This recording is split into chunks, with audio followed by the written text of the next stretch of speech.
Nadine's POV. It's my first time to feel this kind of pain. Why do I need to feel this? Sobrang sakit na hindi ko maipaliwanag. Ganito bang magmahal? Kasi kung ganito pala, ayoko na. Ang sakit-sakit. Is it even love? Hindi ko na rin alam kung ano ba talagang nararamdaman ko. Isa lang sigurado ako. Masakit. Sobrang sakit ng ginawa ni Jesus sa akin. Umalis nang hindi man lang nagpapaalam. Daig ko pang na-hit and run.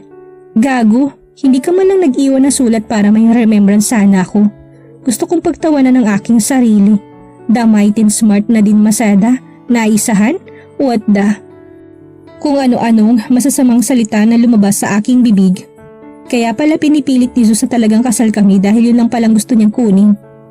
Pues, sa'yo ng lintik na virginity na yan, wala na akong pakialam, sinira mong pangako ko sa aking sarili. Muli na namang nag-uunahan ang mga luha ko. Pisteng mga luha to, mga traidor. Tumigil kayo. Siguro namamaga na mga mata ko ngayon kakaiyak. Eto na bang kapalit sa pagiging maldita ko? Sa pagiging pabaya kong anak? Sa pagiging matigas ang ulo? I hate you, Zeus! I scream. Wala kang kwentang tao! You're an evil!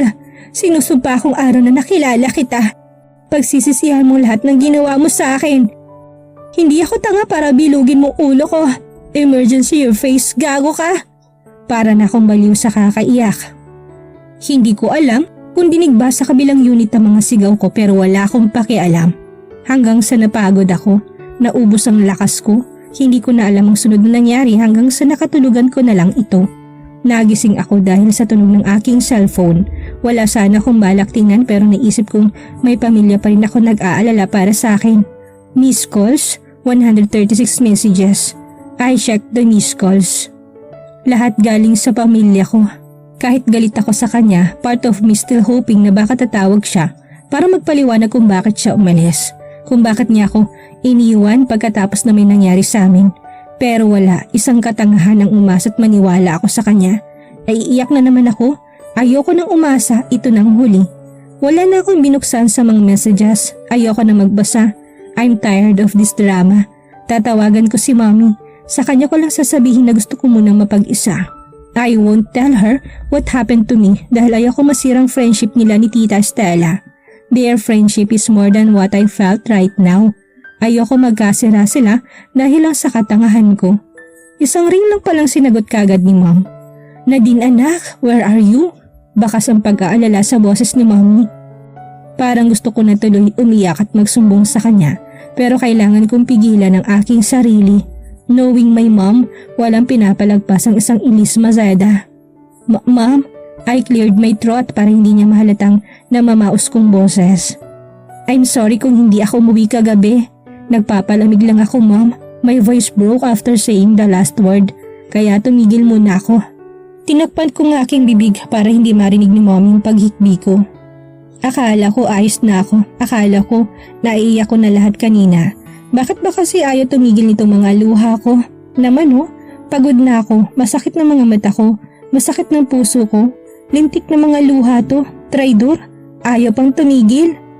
Dinig kong tinatawag ni mom ang pangalan ko kaya muli akong umayos. Are you okay, princess? Where are you? Pupuntahan kita, anak. Dama ko nagpapanik na naman ang boses ni mommy kaya agad ako nagkunwaring tumatawa. I'm fine, mommy. I just needed to be alone. I said trying to lift my voice, but my tears keep streaming down my face. Ang hirap namang magkunwari pero mas mahirap palang walang mapagsabihan. Dinig kong malakas niyang buntong hininga para tuloy ako nakokonsensya. Dahil na naman sa akin, namumroblema na naman si mommy. Hanggang kailan ba ako magiging pasaway sa kanila? Ang sama kong anak, wala na akong binigay sa kanila kung hindi sama ng loob. Is there any problem, princess? Nag-aalalang tanong ni mom kahit hindi ko pa siya nakikita at alam kong naiiyak na naman ito. She's too emotional pagdating sa akin. Siguro dahil nag-iisa niya akong anak na babae at dakilang pasaway. Nothing, mom. I denied. Napanaginipan mo na naman ba? It's not about that dream. This time, ibang sakit na naramdaman ko compare doon sa mga napapanaginipan ko nung batang babae. Kung pwede ko lang sanang sabihin kay mommy ang dahilan ng walang maapektuhan kanina ko pa ginawa. But I can't be selfish. Matalik na kaibigan si Tita Stella. At ayaw ko mabahiran ito nang dahil sa akin, nang dahil sa katangahan ko. Nothing mom, I just wanted to have a break. Mag-iisip din ako kung ano ba talagang gusto kong gawin. Maybe it's time to start my own business here. Or babalik na lang muna ako sa Paris para mag-ipon ulit. You don't have to do that, baby. Para saan ang paghihirap namin ng daddy nila kuya mong nagpapakahirap sa trabahong princess namin? Doon ko na hindi napigilan ang paghikbi ko. After all, what I did, kapahamakan ko pa rin ang iniisip ng mga magulang ko. I love you, ma'am. I'm okay, sagot ko. I'll be okay soon. Gusto ko sanang idugtong pero ayoko nang dagdagan pang alalahanin ni mommy. Please tell Kuya Jopay I'll see them on their wedding day. Regards to Dad, Kuya Roland and the twins. I'll turn off my phone this week, ma'am. See you on their wedding day. I love you. Pagkatapos ng tawag ko kay mom, agad kong pinatay ang telepono. I'll change my number. I don't want them to trace me where I am. Napagdesisyonan ko ng maligo ulit. Gusto kong burahin ang mga markang iniwan ni Jesus sa katawan ko. Pagkahubad ko sa jacket na pinasuot ni Luke kanina, noon ko pa nakita kung gaano kadaming markang iniwan niya sa akin. Puno ang leeg, balikat at palibot ng dibdib ko. Akala ko doon lang meron din pala sa tiyan at mga hita ko. He marked my whole body. Nakakaloko akong tumawa. Such an asshole. After taking a bath, I ordered food. Ngayon pa lang ako nakaramdam ng gutom. Kung hindi pa tumunog ang tiyan ko, hindi ko pa maisipang kumain. Lalabas din naman ako mamaya. Hindi rin ako magmumukmuk dito sa kondo. Bibili ako ng bagong SIM. Magsha-shopping ako. Pupunta ako ng salon. I will pamper myself. I have a lot of my plates in my table. I can't just stay here and drown myself thinking how the asshole dumped me. Hindi si Jesus makakapagpapigil sa isang Nadine Masada. Makakalimutan ko din ang sakit na iniwan niya sa akin. It's temporary. Mawawala din ito. Time heals. I believe in that. While waiting for my order, I sent email to Fiona that I will contact him once I have my new number with me. Nakapagdesisyon na akong babalik ako sa Paris pagkatapos ng kasal ni Kuya Conrad. I don't want to stay here in the Philippines. Ayoko makita ang pagmumukha ng gagong yun. Tatawagan ko rin ang abogado ko mamaya. I want him to send the annulment papers kung talagang kasal ako sa gagong yun.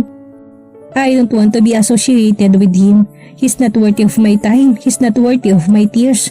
He's not worthy of me. Wearing my Balmain button embellished ripped knit turtleneck sweater paired with Fendi high-waisted straight leg trousers and Bottega Veneta Intrecciato quilted leather muse in white collar, I drove my way to the mall. I need to relax my brain and shopping will be of a great help this time. But before I could leave my unit, I made sure that all the hickeys were covered and no one would see any trace of it. It took me almost half an hour to cover all his marks. Ang kapal talaga ng pagmumukha ni Gago. Akala mo talagang tinu-tinu ko makapagmarka. Well anyway, ayoko nang isipin yun baka magngangangawa na naman ako dito sa sakyan at masira pang makeup ko. Hindi ko pinadalang sasakyan ko sa kondo dahil alam ko matutuntun nila ako. I'm using my new Porsche 911 Carrera 4 Kids Cabriolet. Wala ding nakakaalam tungkol dito sa sasakyan ko. Even my brothers. These are the things I bought for myself. My gift to myself for working my ass out. At least, kahit sa ganitong mga bagay may matawag akong akin. Nakakalungkot nga lang isipin na maiwan ko naman ang mga ito dito. But it's fine, I can still come home if my schedule permits. I can still drive this fancy car, kahit paminsan-minsan lang. Halos lahat napapalingon sa akin mula pa kanina. Maybe they find it weird to see someone wearing turtleneck sweater in a freaking hot weather here in the country. Plus I'm wearing a black Prada shades and a cap inside the mall. Pero wala akong pakialam kung anong iisipin nila. Una kong pinunta ng shop ng mga sandals at bibili ako ng gagamitin ko para sa kasal ni Jopay at Kuya Conrad. I think a pair of Jimny Choo Mashal 100 sandals with pearl in Napa will do. Next up would be for my pouch and I think Jimmy Choo would be a good match. Sunod kong pinuntahan ang mga relo to remind myself the importance of time. Sabi nga nila, the best teacher in life is time. It teaches you, hurts you and heals you at yan ang tatandaan ko simula ngayon. Kailangan ko ng oras sa tamang oras para sa lahat ng bagay. Gusto ko pa sana mag-shopping pero kinapos na ako ng oras. Kailangan ko pang magpasalon. Magpapaayos ako ng buhok pati manicure and pedicure. Ang dami kong gustong gawin para sa sarili ko.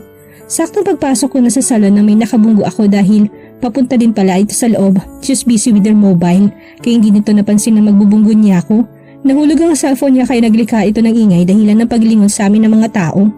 Ouch! Reklamo niya. You're not looking at your way. Bulyaw niya sa akin.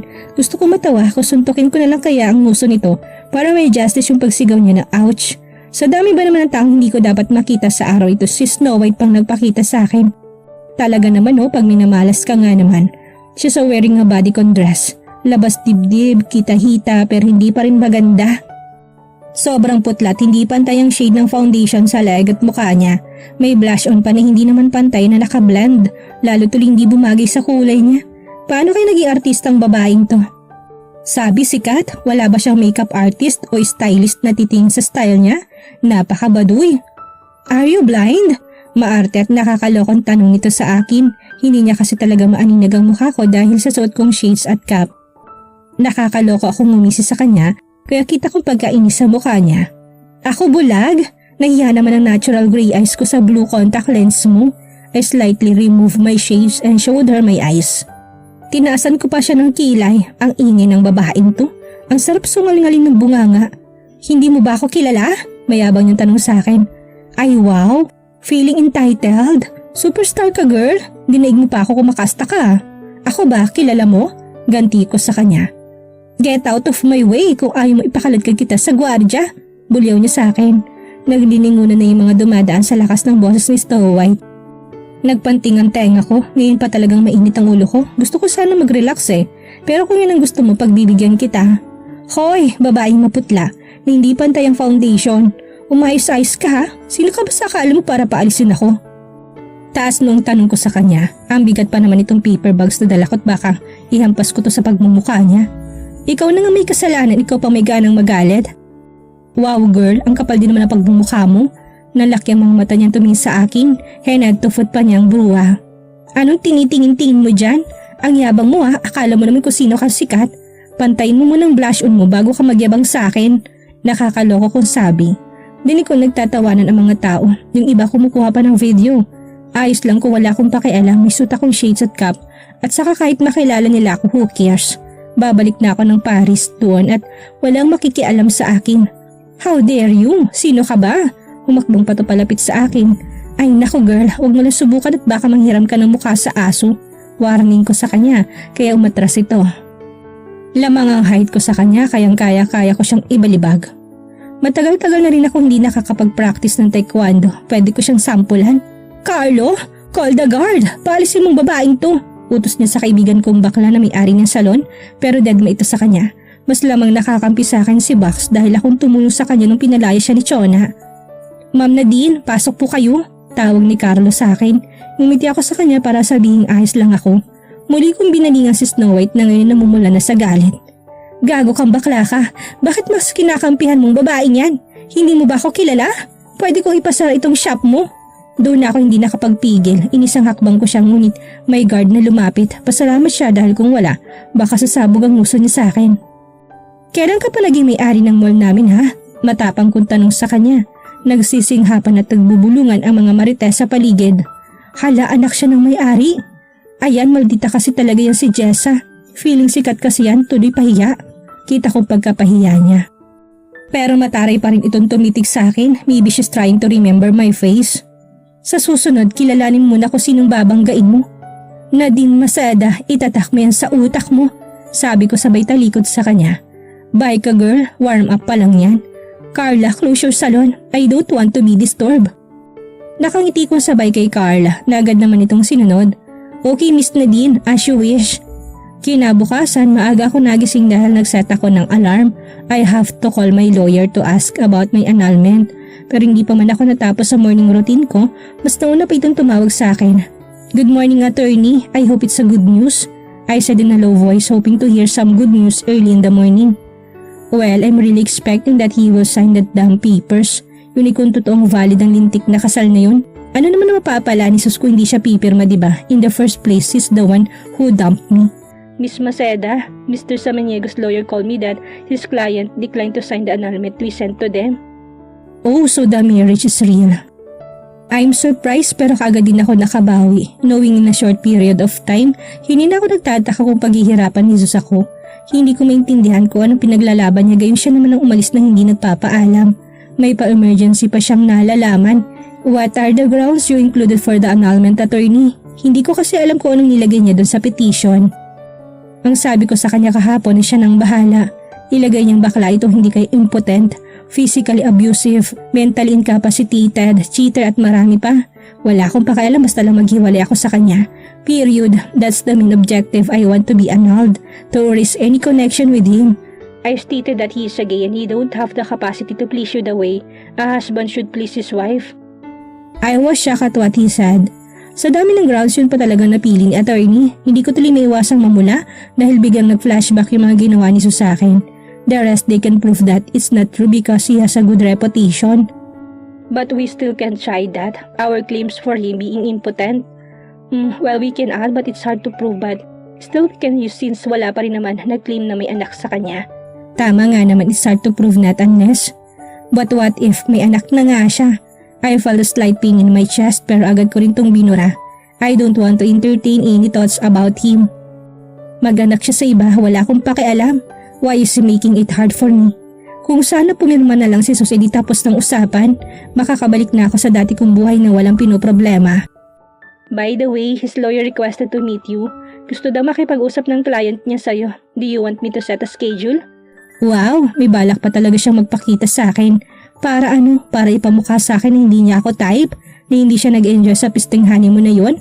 Kaya niya ako iniwan? No need, attorney. Tell his lawyer I will not see his client ever again. I will leave everything to you, attorney. I trust you in this matter. I hope bago ako makapuntang Paris, tapos na mapirmahan niya na yan. Wala na ba talagang pag-asa, Miss Masada? Mahirap din kasing kalabanin ng abogado niya. Seryosong tanong ni Attorney Rosales. Why, who's the lawyer? Curious kong tanong. It's the first time na marinig kong mahirapan ng abogado ko. Does it mean I have to find another lawyer who can help him? Judge Gonzales, the same judge who officiated your marriage. Napatawa ako sa aking nalaman. Sa Sir Tito, I can't believe what I am hearing right now. Feeling ko pinagkakaisahan nila ako. Ano ba kasi itong pinasok mo na din? Bakit ka kasi nagpakalasing? Lintik na alak yan. Sinusumpa ko't hindi na ako iinom ng makalan ever. Buisit, do your best, attorney. Wala akong ibang aasahan kung hindi ikaw. But make sure not to involve my family on this matter. It's a secret and it should remain that way. Pagkatapos ng usapan namin ni Attorney Rosales, nag-order na lang ako ng pagkain for breakfast dahil wala ako sa mood magluto. I know how to cook food for myself. Nagkataon lang din na wala akong stock ngayon dito at ayaw kong pumunta sa grocery para bumili. Naglinis din ako ng unit. Konting punas lang sa mga alikabok, wala namang kalat dahil ako lang naman ang pumupunta dito. Inayos ko mga magazine kung saan akong cover. Marami-rami na rin pala. Madadagdagan pa ito pagbalik ko sa Paris. Tatawagan ko nga pala si Fiona mamaya. I will inform him about my decision. Matagal na din naman ako nakakapagpahinga. It's time to work my ass again. It will help me forget and move on. I plan to stay here in my unit for a few days. Pupunta lang ako sa mansion the night before Kuya's wedding. And by that time, I'm expecting na tapos na itong problemang napasukan ko. Sa bagay, I already informed mom kaya hindi na mag-aalala mga ngayon. And about that issue sa mall, hindi ko na rin iniisip yon dahil hindi naman mahilig ang mga kapatid ko sa social media. Not unless the kasambahay will tell them. Ilang minuto pa lang at tumulog ng doorbell sa unit. Ang bilis naman ng delivery, hindi pa ata umabot ng kalahating oras. Pero thank you na rin dahil nagugutom na akong. Hindi na ako nagbihis ng damit. I'm just wearing a comfy short shorts and a white crop top. Not minding nahikis na hanggang ngayon ang halata pa rin. Wala akong balak na lumabas ngayon dito sa unit. Magmo-movie marathon na lang ako sa Netflix. Sinilip ko muna sa peephole to make sure na para sa akin talaga. But I'm confused kasi hindi ko makitang mukha ng delivery guy. He's wearing shades, mask and cap. But he's on uniform kaya binuksan ko na lang din. Baka ito na yung bagong protocol ng mga delivery ngayon. Good morning ma'am, bati nito sa akin na paus-boses. Siguro may sakit ito kaya nakasuot ng mask. Well, that's a good practice. Here's your order, Mrs. Samaniego. Sabi nito sa akin sabay abot sa paper bag na naglalaman ng order ko. Excuse me, I'm Maseda. Maybe you're delivering in a wrong unit. Please check it properly. Hindi ko tinanggap ang paper bag baka kasi para ito sa ibang unit. And hello, I'm Nata Samaniego. Sa dami ba naman ng apelido sa kanya pa talaga? Gusto ko sanang mairita sa delivery guy dahil mali ang pagkakasabi niya ng apelido ko. Nagkataon pa talagang apelido ni Gago. But I don't have the heart to be mad at him. Alam ko kung gaano kahirap ang ganitong klase ng trabaho. The least that I can do is to be nice to him. Tumiki muna to bago nagsalita. Napansin ko pang ilang beses itong napalunok. Hindi ko naman kasi nakikita ang mga mata niya kaya hindi ko alam kung saan siya nakatingin. Tumingin ito sa number ng pintuan saka chinek ang cellphone niya. It's for you ma'am. Sagot ito sa akin na tila siguradong para sa akin talagang order. The order is under Nadine Maceda Samaniego. Pahabol pang sagot nito. Inglesero si kuya, sana on. Nagsisimula na sana ako mainis pero na marinig ko siyang mag-English na pahanga ako sa kanya. Sa bagay, madami namang professional ngayon na ganitong sideline. Kaya ngumiti na lang ako. Here's your order ma'am. Napansin ko parang sadyang binago niyang kanyang boses. Para tong naipit na ewan sa kapamilya sa akin ang boses niya. Ang masungit na gurang, leche, pati ba naman delivery guy? Niyahalin tulad ko sa kanya. Are you okay Mrs. Sama? Okay na kuya, akin na yan. Hindi ko na rin pinansin kung ano yung dinugtong niya sa apelido ko. Ayos na yung narinig ko. Ang pangalan ko para masiguradong order ko talaga to. Nakita ko pang kiniling niyang ulo na tila sinisilip sa loob kaya kumunot ang noo ko. Nilitan kong pagkabukas ng pinto at kinuha ang order sa kanya. Thank you kuya. Binigyan ko siya ng 100 bilang tip sa paghatid sa order ko. Ayaw niya pa sanang tanggapin but I insisted. Pandagdag pa rin sa kita niya o pambili ng diaper sa anak niya. Naabot ko sa kanyang pera pero hindi pa rin ito maalis. Para nagmamasid ito sa loob ng unit kaya bigla ko tuloy akong kinabahan. Do you need anything kuya? I ask. Water perhaps? Baka kasi nauhaw ito kaya patingin-tingin sa loob ng unit ko. I'm good, thank you. Sosyalin talaga si kuya. Kahit 4 na salita lang parang sanay talaga itong mag-English. Matagal pa bago ito umalis sa harapan ko. Yun nga lang hindi ko talaga makita kung saan siya nakatingin.